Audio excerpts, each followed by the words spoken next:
particular event. So I have a feeling people are going to be asking their own questions. But I mean, I have a few, and I just, like I said, I wanted to make sure that was okay, or if you wanted to like not give it oxygen anymore. But it's one of our favorite stories, actually.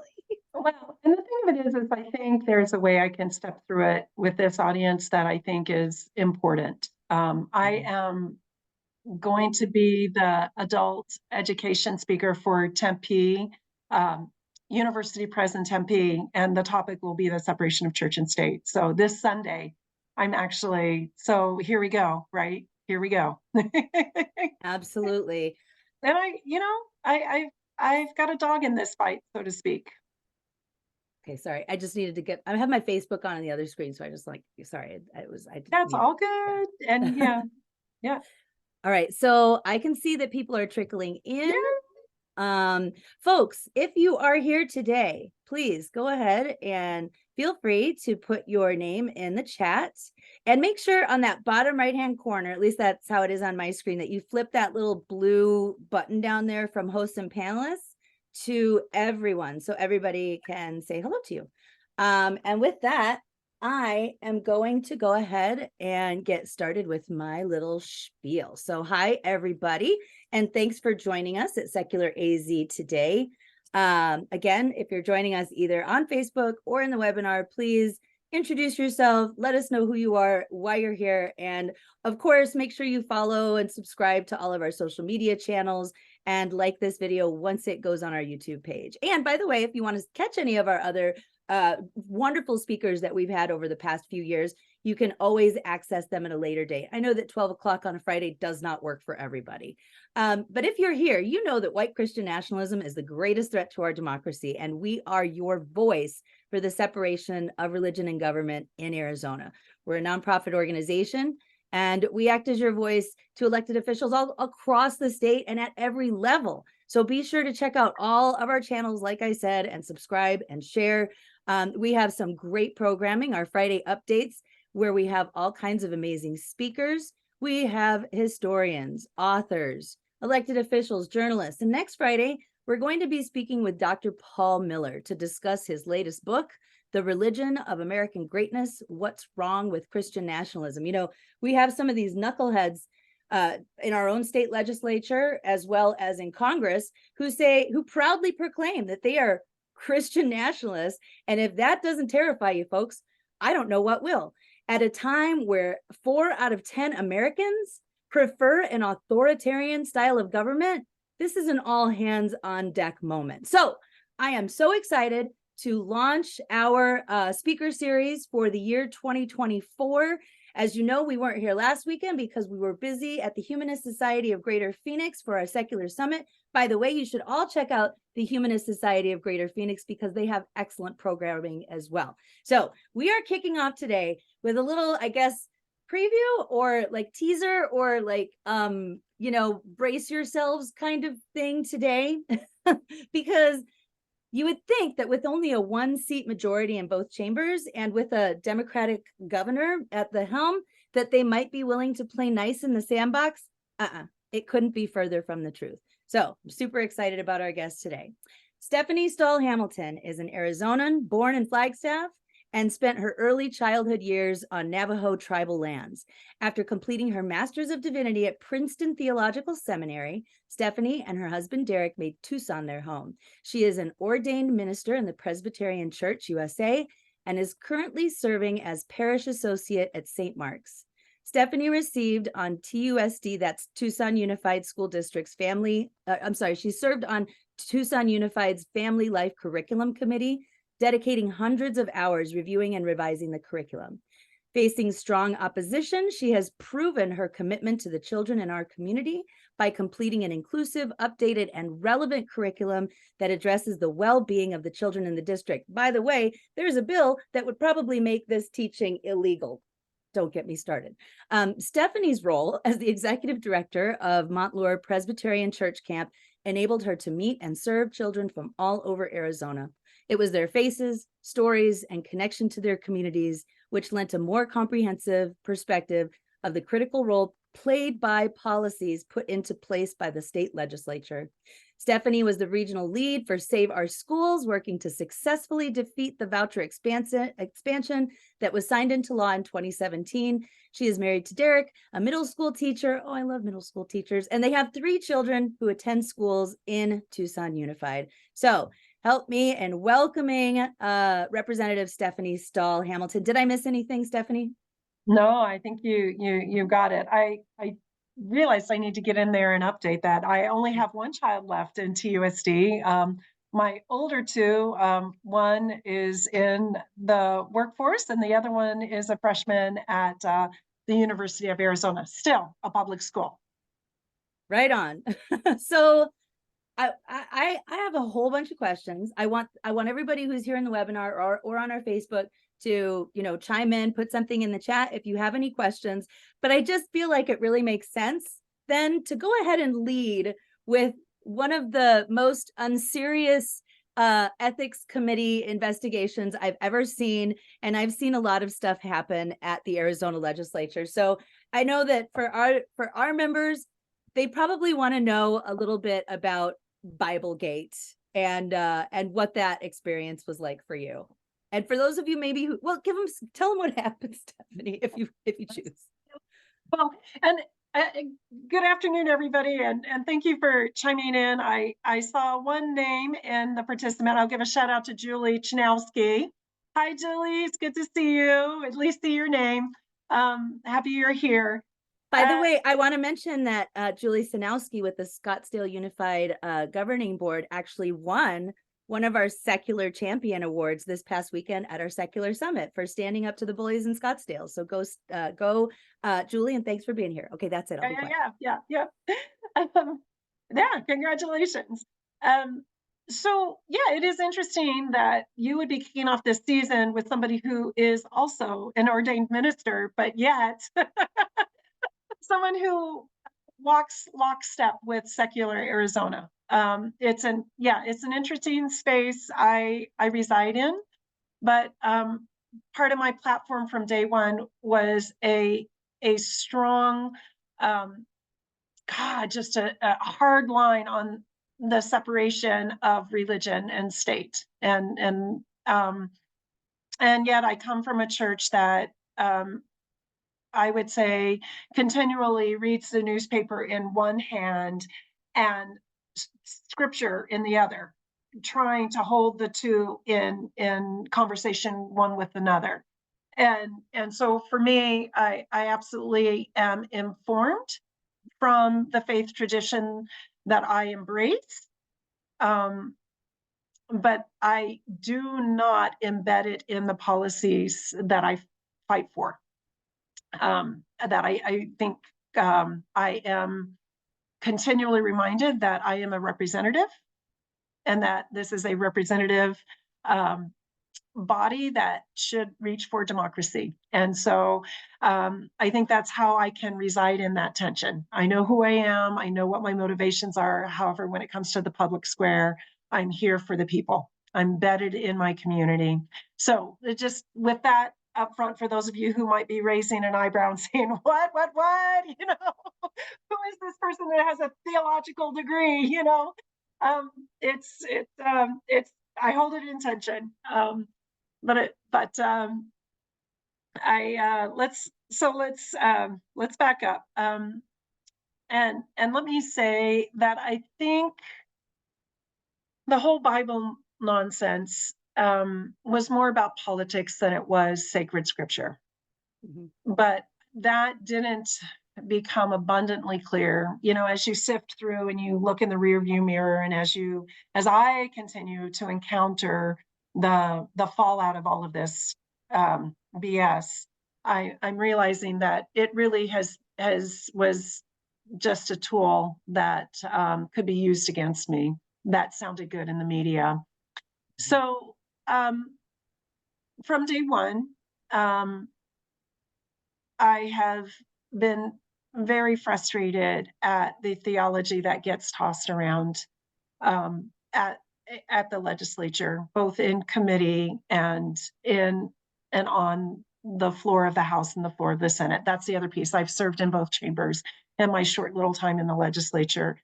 And I certainly understand that some of our hot topic policies that get introduced are religiously motivated, whether we can see it in the text or not, but it comes out in the conversations and in the vote explanations.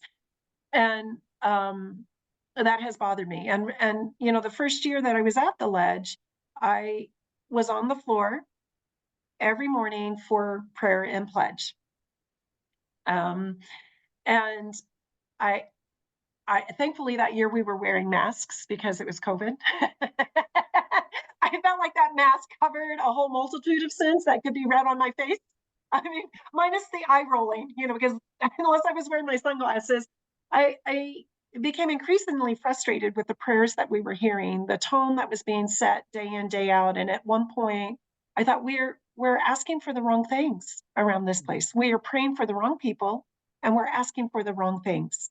And not everybody would describe it that way, but to me, it was upside down theology, and it bothered me. It did not sit well with me. And at the same time, I don't know if you all know that every Wednesday there is a Bible study that happens at the legislature during the lunch hour in the speaker's conference room.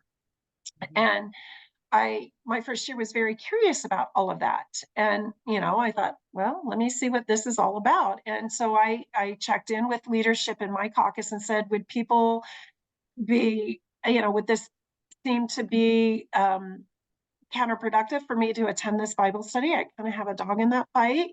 Let me find out. And interestingly enough, my freshman year, that was the one place within the Bible study that politics were suspended, and I could be in a room with Republicans, believe it or not, and have conversations where I could start building relationships. And for me, it's in the relationships where we find our leverage at this point. And you know, so I was there for that, most of the Bible studies for that first year.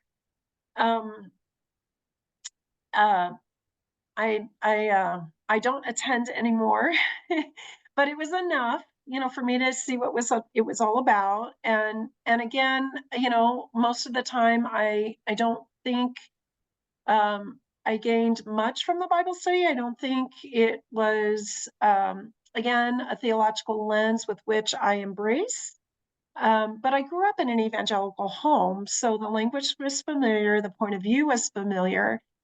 And there were times where I could find a space of intersect where I could contribute to the conversation with something that felt authentic to me, and I felt like was authentic to how I thought scripture should be viewed. But I will say there were not a lot of open-ended conversations, and there was not a lot of robust digging in critical thinking. It was set up in such a way that pat answers, or pat myself on the back, you know. And for me, after a while, when you go through your first session and you get to the budget where we actually put a value system, we place value, monetary value to how we treat people. I could no longer feel comfortable stepping into that room. There is such a disconnect. But it was what it was my first year. I'm glad I participated, and I'm glad I tried to go in with an open mind, a curious mind. So fast forward, you know, as time goes on, lots of bills are coming through. We're bullying our trans kids, right? We're taking away a person's right for reproductive health care and reproductive justice. You name it, right? We're increasing criminal penalties, making them as harsh as we can. You know, I say we, it's not me, but this is what's coming out of this institution that I am a part of. And last year, you know, I was back in the House, and the bill where they wanted to give fetal personhood, right? And so many colleagues were using God talk in their vote explanations that and of course, when the board's open, you can't leave the floor, but I couldn't sit in my seat, and I was just around the chamber, and then with all of the trans bills that we had to hear, or anti-trans bills, not trans, but anti-trans bills, Right. Beating up on our children, the most vulnerable, and one of the most vulnerable groups in our population. At some point, I walked out to the members lounge, and I think that's the first time that I noticed there were Bibles there. And at the time, I just realized there was one, and it caught me off guard, caught me off short. And I was like, wait, what? And so that's when it all began, where I just thought, oh goodness, I and I won't get into the details because this is absolutely public, but for me, it my head just about short circuited, and I thought I have to be, as a trained person, to look at a text and, crack it open. And we actually, when I was at Princeton, I had to learn Hebrew so I could read, our text, the old part of our text in Hebrew. And then I had to take a year of Greek so that I could read the other part in Greek, so that you go back to the original documents and you see that all of interpretation is, it's just that, it's interpretation, and that there are many ways things can be interpreted.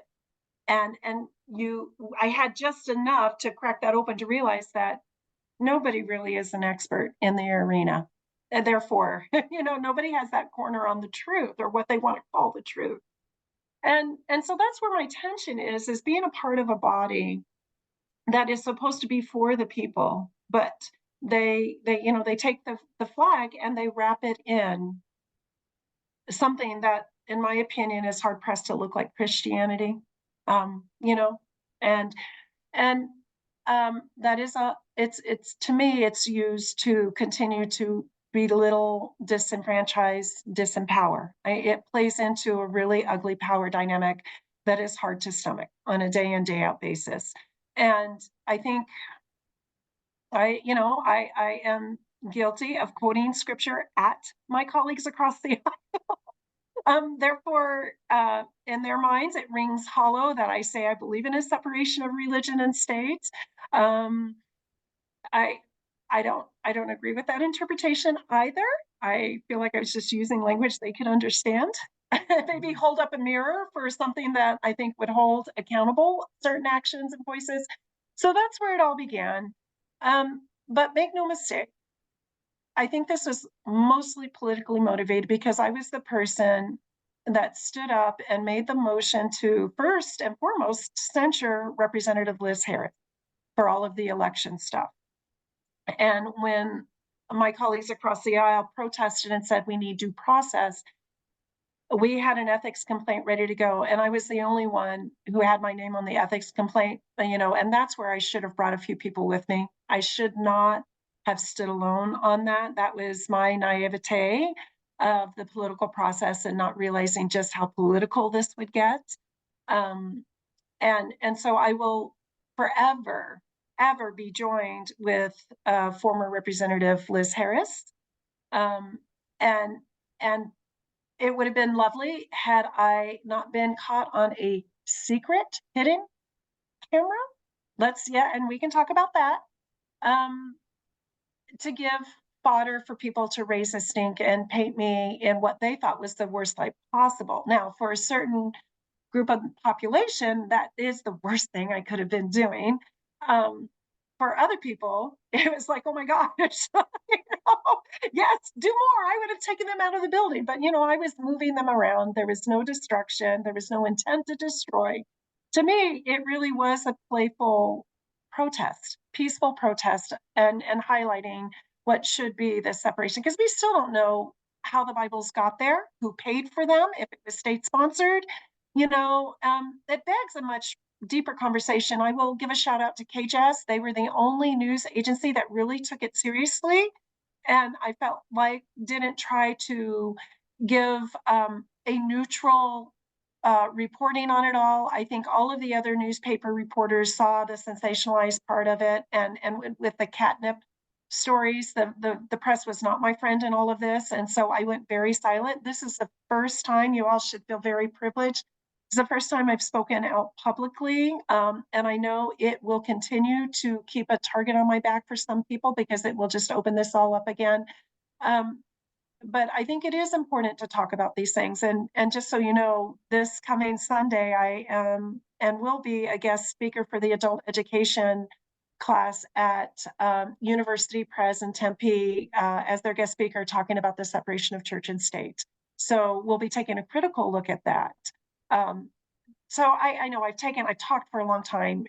Jamie, you've been so patient, but there you have it. So that is the long and the short of it all.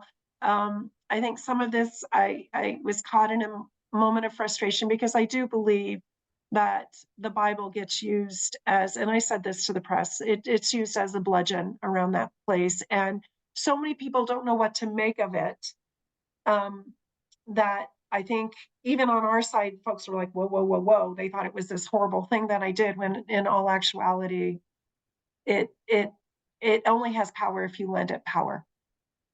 Yeah, exactly. And so what has happened to you as a result of, thankfully they, there was no vote to expel you from the chamber or anything like that, but did you lose any other privileges? Oh yeah.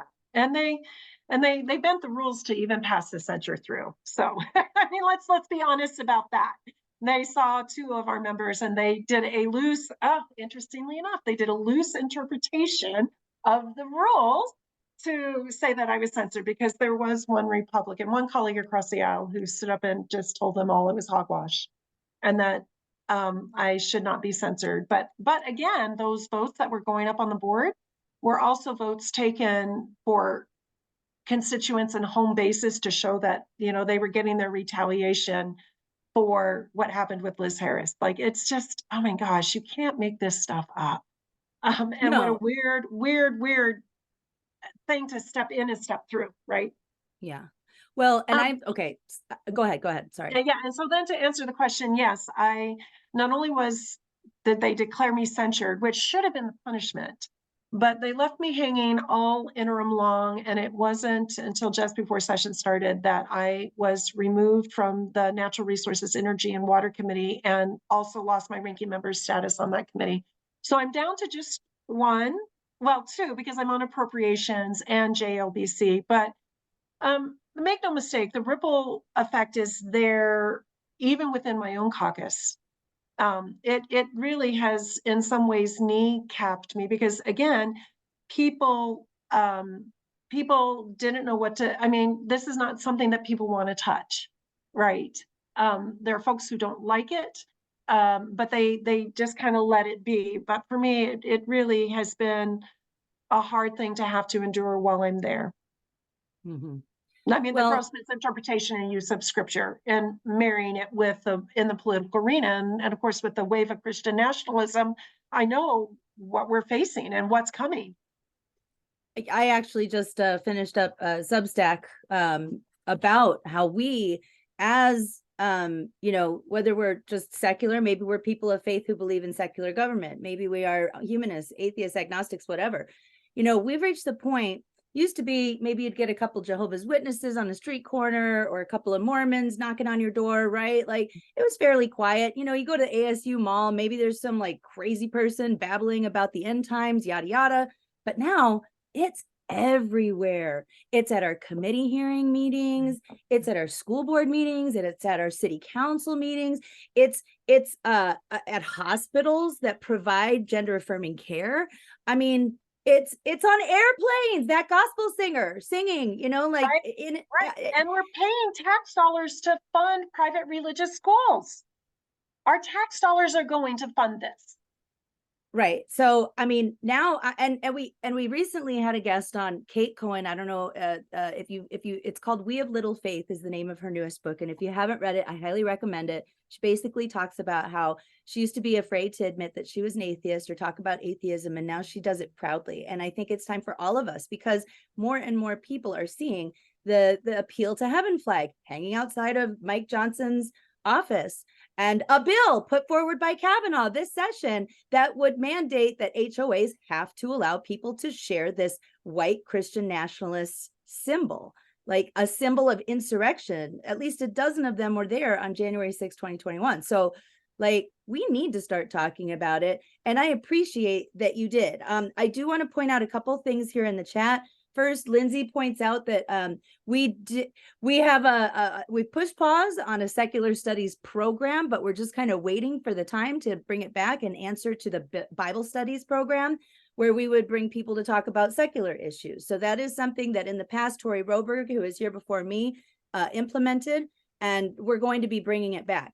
Then also we have Julie Sanowski, who is the Scottsdale Unified School Board member. And her question says, hey, Stephanie, isn't this upside down theology, aka hypocrisy, demoralizing to your religious beliefs and interests that have led you to this point in your life? Christian nationalists using the Bible as both the shield and the dagger. How has this influenced your beliefs? Great question. Yeah, well, I mean, yes to all the above. All of it is all of that, and I don't necessarily know how it's, as much influenced as it speaks into the fact that all of this rankles me at my core. It's upsetting to me. It is maddening to me. I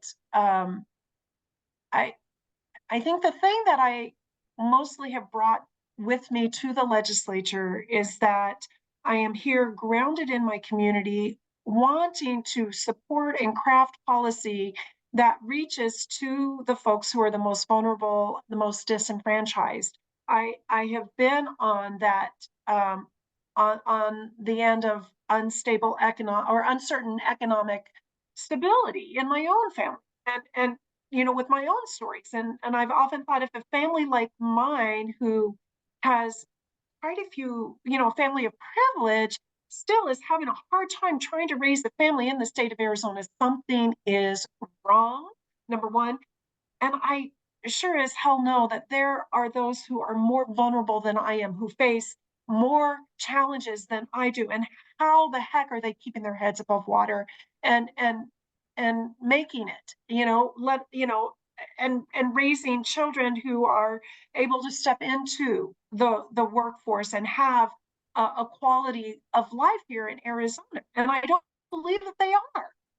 And so that was the impetus for, I meant it when I said, being the executive director of a church camp that served children throughout the state of Arizona. Well, the church is going to take care of their own, and I was getting them for 1 week a year, just 1 week. I was a port in the storm. And I worried about those other 51 weeks as I was paying attention to policies that were coming out of the legislature, knowing that they were balancing the budget on the backs of our children and the most vulnerable in our society. And it wasn't until, so Julie, it wasn't until I took my first tour of the State House and saw Bibles on desks that I thought, whoa, and my first thought was, well, somebody's awfully pious, that they feel like they've got to pray their Bible. And then I was like, but wait, I noticed there were elephants on the desks with Bibles. So that broadened the picture a little bit more, gave me a little more information. And then I thought, I've got a dog in that fight. And clearly we're reading the same scriptures, the same text, but what we're walking away from that text, we're in very different spaces. And so I knew that somewhere in there, I so naively thought, well, maybe I can be in a space that gives me some credibility. We can have the conversations, and I can push and push in and push back with this text that is so important to them because it's on their desks, right? And naively so, no, that's not the case. So for me, that first year really was all about taking in the information. And then the second year, when I was over in the Senate, I thought, all right, it's go time. Here we go. I'm going to speak into this tension and this dynamic. And I'm going to say that, yes, there are people of faith, people of no faith, who see this differently, who know it should be different and that we need to uphold our Constitution. And folks who have been traumatized and abused by religion need to know it's not across the board, right? There are folks who are religious that think the same way and are appalled by this. And so for me, again, the policy I work on, the words I choose, everything, I come at this work from a space of empathy and compassion and conviction. And and so for me, I can't do anything but speak out, right? Use my voice and use my mind to push back to the cruelty. And that's it. The cruelty, that's the staggering. That's the thing that just blows me away with these so-called religious people, of how absolutely unnecessarily cruel some of their policies are. It really just blows me away. And the folks who lead, they say that they lead with, I'm a man of God, or I'm a woman of God. Guess what? I know that when you post that on your Twitter or your Facebook or whatever, your policies are going to be the most hateful and the ones that are the least pro-life, and that do attack our most vulnerable members of society. I was just reading in the Tucson agenda that homelessness is up in the Tucson area, or maybe it's Pima County, by 300% in the last 5 years. Right. Meanwhile, all the Christians are running around on Twitter taking pictures of unhoused people and saying, why isn't anybody doing anything about this? Meanwhile, they've been in charge of things in Arizona since the 1960s. But I digress. So let's talk about something else. And like I said, I'm going to be loudly pointing out the hypocrisy of these people. Something happened. I got to share this with everybody here, because this is my favorite thing that happened on Monday. Monday was opening day at the Capitol. It's my favorite day at the Capitol because everybody's still nice to each other for the most part. I went into Representative Mariana Sandoval's office. She is a devout Catholic. She had the Mexican sweetbread there. It's called Rosca de Reyes, and the tradition is it's like a New Year's, kind of start the new year off, and they bake a little plastic baby into this sweetbread. And she said, Castine, come on over. Cut my rosca de reyes. And she explained the whole tradition to me. She was way better at it than I was, for sure. Kings looking for the baby Jesus. And it's the wreath and the crown, and the frosting on top symbolizes the gifts, right? Yep. And so I cut the smallest little sliver out of this pan dulce, and guess who got the baby Jesus? Secular activist lady. I couldn't be more excited. So I feel like that is, I was already planning on taking 2024 loudly by storm, but even more so now, because I've got the protection of, the higher ups here. So anyway, not to minimize, I think it's a lovely celebration. I also apparently have to throw a party. So at some point, Rep Sandoval is going to be getting a lunch or balloons from me or something. Who knows? Tamales. Nobody wants me making tamales, but I do live really close to the tamale store, so maybe I'll buy some tamales. But okay, let's switch gears just a little bit. I want to know what's the feeling? You've been there now all week. It was joyous on Monday, probably less so every single day. So, what are your thoughts? What do you think the climate is going to be like? How long do you think the duration is going to be? Do you think that all sides are going to play nicely in the sandbox? No, I would argue that they didn't start out playing nice. To me, Monday was nothing but politics. It was all about the politics. And I think what was really telling was that President Peterson and Speaker Toma, before the governor came on the floor for the State of the State address, before they announced the governor, both gentlemen took an opportunity to preemptively set the record straight. And to me, I thought, wow, that is really telling, because that comes from a place of defensiveness. Yeah, absolutely. and there was a lot that went down in just the regular proceedings over, in the House, when we were separately before we came together for this state of this state. That was also a preemptive strike to create a wedge issue for Democrats and really put us on unstable ground. And so, it's the kind of thing for me. I thought, wow, this is telling. And and it could be just the lens from which I was receiving things and how I filter things. But I think that the Republicans, our colleagues across the aisle, know that there is an opportunity to shift the power dynamic around that place. They know it's coming. And so I think this session is going to be even more extreme than last. I think it is going to be incredibly intense. The 3 sessions that I've already lived through have been some of the longest. Like, I don't know how to do a short session. It's not what I cut my teeth on. It's not what I imprinted on. We just go long. And I think there is a fair amount of anxiety. And so there will be that last ditch effort to get everything nefarious through.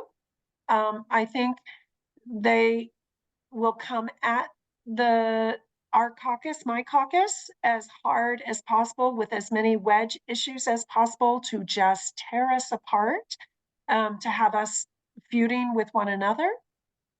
I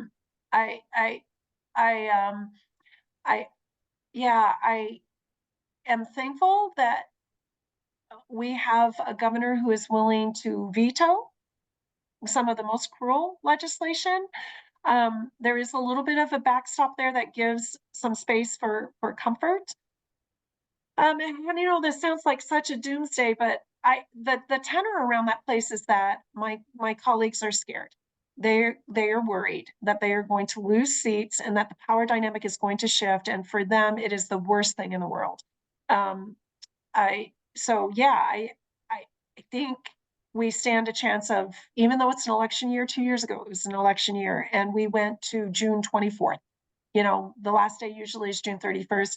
Have no idea. I think the budget has introduced a lot of anxiety because we are in a shortfall due to tax cuts for the wealthy, irresponsible tax cuts for the wealthy, and then obviously the universal voucher expansion. So a lot of money is going out that is unaccounted for. And yet, we've had a group of people who've stood up and said, we told you so.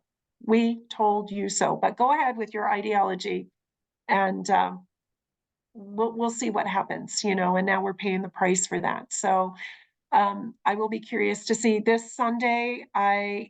Since I serve on appropriations, this Sunday we are going in as the appropriations committee and doing a deep dive into the budget. And already, the budget process has already started because this is what we do, even though it may not get passed until the end of June, but we already started on the budget. So even after Sunday, I'll have a lot more information to know how to answer that question. But I think there are going to be some cuts. I think there are going to be some huge fights. And I think there's going to be a lot of gridlock. And I'd like to just give a shout out to the Arizona agenda today. There's the Tucson agenda that I mentioned earlier that focuses on more Southern Arizona. And then there's the Arizona agenda that focuses, I would say, mostly on like legislative stuff, the rest of the state. But they did a really great piece today about how the budget process works. I'm going to throw it in the chat here. I highly recommend it. They did another great primer earlier this week, I think, where they talked about the legislative process and the dates. So, many of you support our Substack and the work that we do. Really, Arizona agenda and secondarily, Tucson agenda should be required reading. I was going to say too, I used to be a waitress and I would say everybody should have to wait tables for a week. Right. Then I was a teacher. Right. Everybody should have to teach once a week in their life to see what we go through. And, for folks who just kind of sit on the sidelines and think that everything comes from DC and Biden and the Democrats, they should have to sit through 1 week of legislative committees at the Capitol, and they would likely never vote for an evangelical extremist again because the behavior is so bad. So that's depressing, Rep. Stahl Hamilton, that you see. I'm so sorry. Well, okay. So aside from this stupid, I think it's 1022 is the number of the bill, the appeal to heaven flag. And, so many of these bills aren't so explicitly like white Christian nationalist as that one is. Are there bills that are on your radar, perhaps even coming up in committee this week, that you see as a danger to our democracy? Not yet. I haven't really, this week was all about just getting in there, getting, through the week, through opening day. I think, and you're right. I think as I turn my attention, and a lot of us were scrambling to get our bills signed, our interest set signed and into the hopper because the deadline was yesterday at 5 o'clock. So I haven't started scanning those bills yet, but I know they're out there. And I think this is the week that we'll start finding out what we need to be concerned about and what we need to worry about. I just, for the life of me, I don't know why anybody would throw something into the hopper and get it on the floor that's going to get vetoed, other than it's used for political purposes. And that's the piece.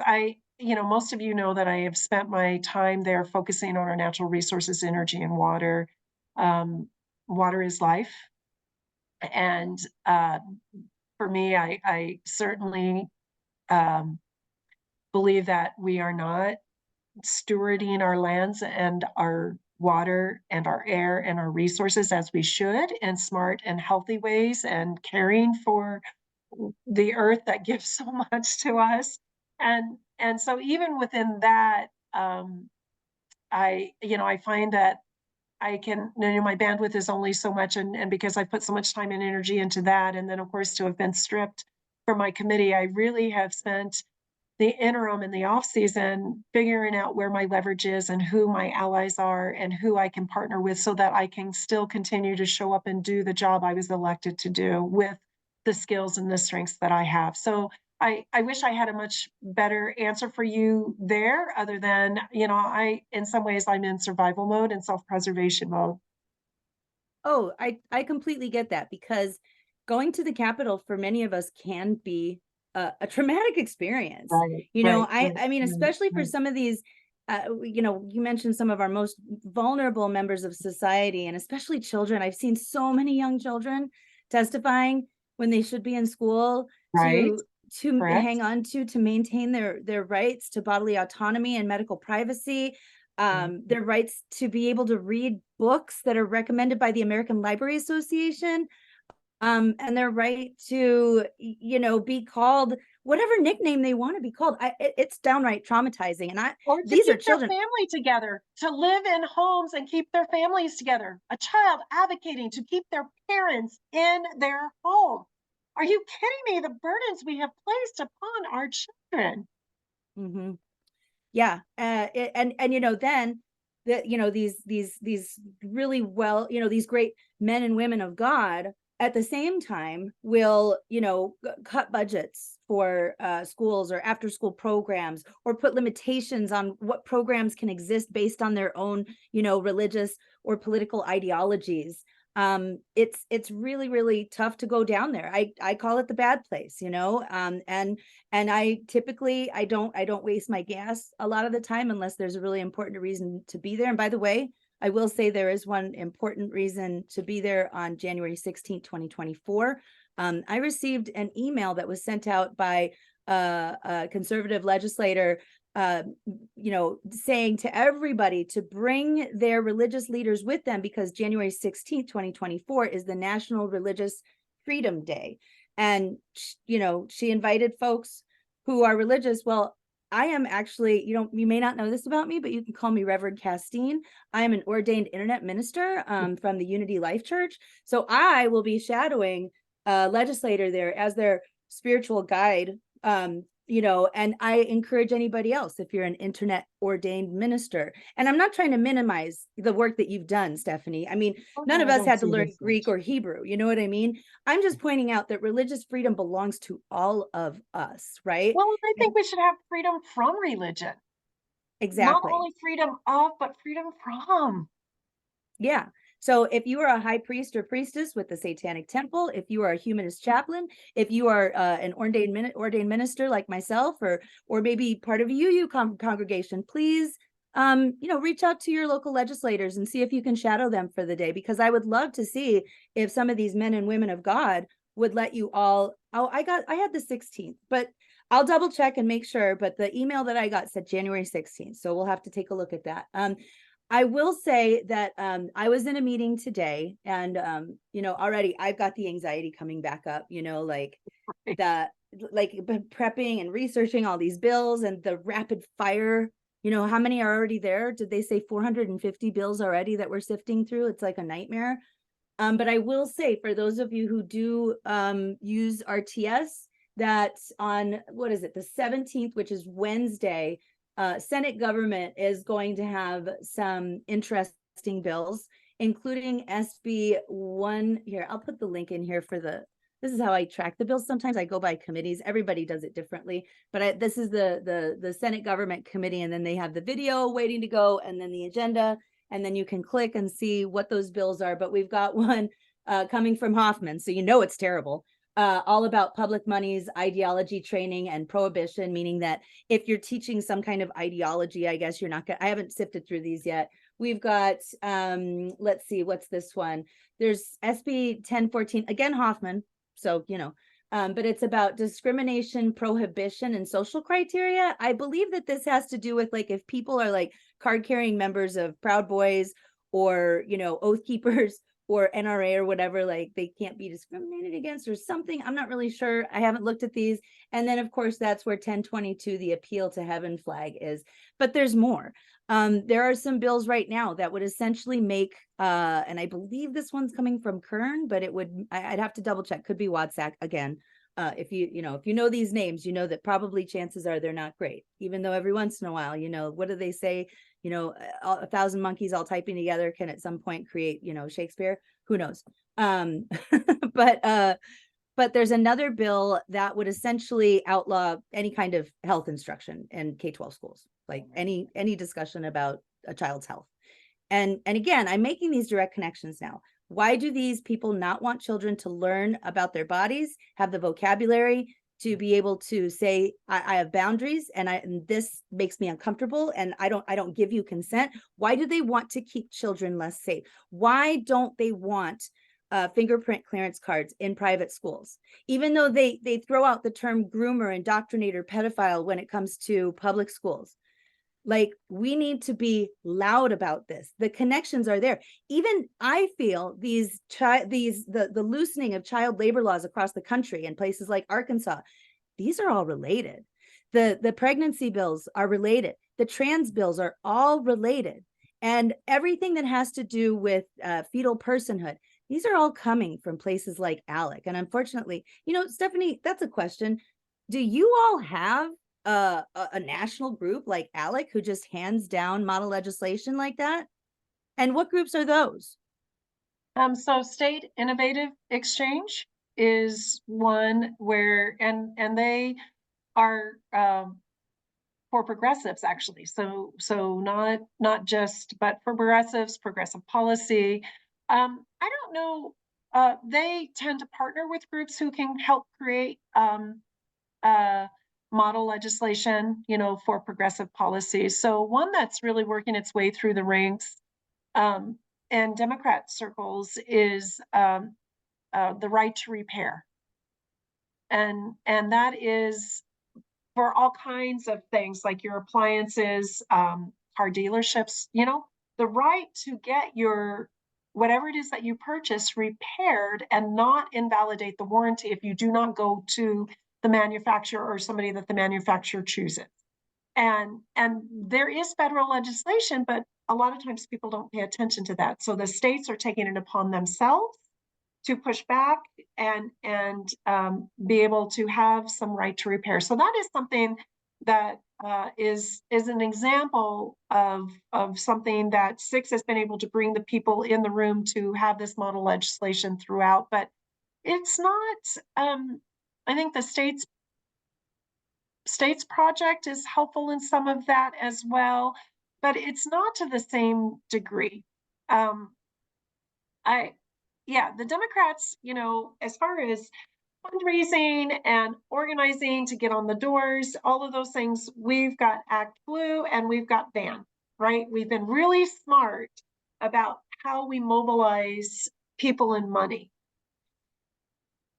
Colleagues across the aisle are all about,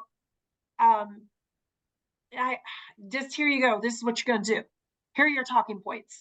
And there's a disconnect there, because I don't know how many times you all have shown up or you've paid attention and somebody gets on the microphone and say, well, they say, and half the time I'm like, well, who is they? A talking point is being parroted back. A talking point is being parroted back with no real investigation, no real thought, no digging in with facts. But that fall in line kind of thing is how you have organizations like ALEC that have so much power. Whereas, across the aisle and us, we want a nuanced conversation, we want in-depth study, we want the freedom to have differing opinions and to make up our own mind. It's not just a fall in line and they say. It's, we're going to figure this out, And so we want to be smart about it. And so we don't have the same, there's the Goldwater Institute. Well, we've got the Grand Canyon Institute that helps us. We've got Arizona Center for Economic Progress that helps us. But we don't have this national repository, right, of model legislation that we can go to and grab and say, here you go. It'll just change the state and plunk it down, right? And of course, most of us that are Democrats in Arizona, we're going to look at that. We're going to say, well, I can see how that would fit that state, but let's tweak it and modify it. We don't just take it and plunk it down. We try to make it make sense in our state and not bend the will of the people, but it's just the opposite. We bend the legislation to fit the will of the people on our side. And I think that's where you've got the disconnect, is we are grounded in community. We are grounded in what makes sense for our people, as opposed to top down. We are bottom up. Absolutely. There is, if anybody's interested, there are some national groups who are creating this kind of model legislation specifically about secular issues. And so, Stephanie, going forward, if you are interested, and I don't mean to put you on the spot or anything, we can talk about it later, but there are some national groups that really want to try to help to be more proactive instead of reactive. In Arizona, we've been reactive for so long, we just don't even, it's like we don't even know how to be proactive. And every time we are, it's like Lucy pulling the football from us. I think about the couple of bills last year that didn't even get a hearing. Marsh's bill about accountability for private school staff, and Travers's bill about getting rid of the clergy privilege for reporting child abuse. Neither got a hearing. Mandatory reporting. And again, like, this is the part we need to say out loud more often and make those connections. What are you afraid of, and who are you protecting? Because as you can imagine, I read a lot of books, I watch a lot of documentaries and docuseries about this kind of corruption in cults and churches and in our legislatures. I'm terrified. Well, national groups lead. There's Freedom from Religion Foundation, there's American Atheists, there's American Humanist Society, but the group that I'm thinking of specifically is one of the secular Jewish groups, and I can't remember right off the top of my head. But I occasionally meet with these folks, and they all think that the timing is right here in Arizona with just a 1-seat majority from the evangelical extremist side, that we could really start thinking about creating the Arizona that we want. So I'm at the ready anytime. And, you know, there are folks in the reproductive space who have come up with bills like this. Right. But it's, you know, it's an awful lot to manage. And again, we're not funded in the same way as Turning Point USA or Alliance Nope. Defending Freedom or these Right. other extremist groups. And so The Heritage Foundation, you know, all of those, it just, we don't have the same pipeline. We truly don't. So, okay, seems like kind of a gloomy outlook for the legislative session. How about, what do you think for the folks who, again, because we're nonpartisan, I don't care what party you belong to, I just care if you're going to protect our secular government. So do you think that the party that traditionally protects secular government are all on the same page? Do you feel like they're unified? I don't think so. I think the answer to that is no. And I don't think it's not because they, not by choice. I think it's by default. More, as I discovered, you know, you put your neck out there. People were really nervous about the fact that I actually touched a Bible and put it in the refrigerator or put it in couch cushions. And that was used as something so horribly horrific, and didn't want to engage. And you know, it's a symbol, just like those flags are a symbol, right? And I can tell you, in this state, in the inception of who we are as a people, folks came in, colonized Arizona, took our first peoples, shoved them on inhospitable land, did unspeakable acts, have continued to do unspeakable acts, all the while taking that book and proselytizing, stripping language, stripping culture, stripping traditions. And so that Bible sitting there, can you imagine my colleagues who are from our first people's, you know, communities looking at that? Do you think that's a symbol of freedom for them? You know, and so,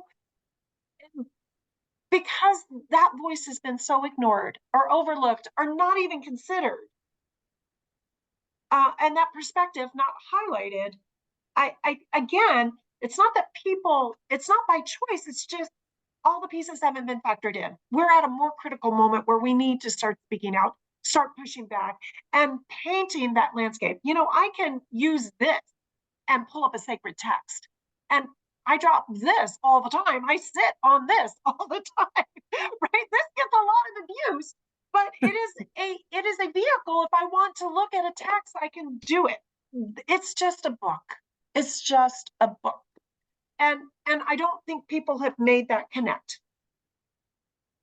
Well, and I think too of people who fell prey to some of these more extremist sects of Christianity that adhere to purity culture standards and blanket training. And I mean, I'm sorry, blanket training doesn't make you a better parent. It makes you an abusive parent. Purity culture does not make you a better person or a better woman. It's traumatizing you and treats women specifically as if they are pieces of meat that invite sexual attention and that will never be as good as men. And now our taxpayer dollars are going to schools that can teach that kind of purity culture. So I see now I never had to suffer through that, thank goodness, but I know lots of people who have, and that book is a symbol of abuse to them and a symbol of some of the worst times in their lives. Like it's, and these folks are so singularly focused. They're so myopic. They don't get that.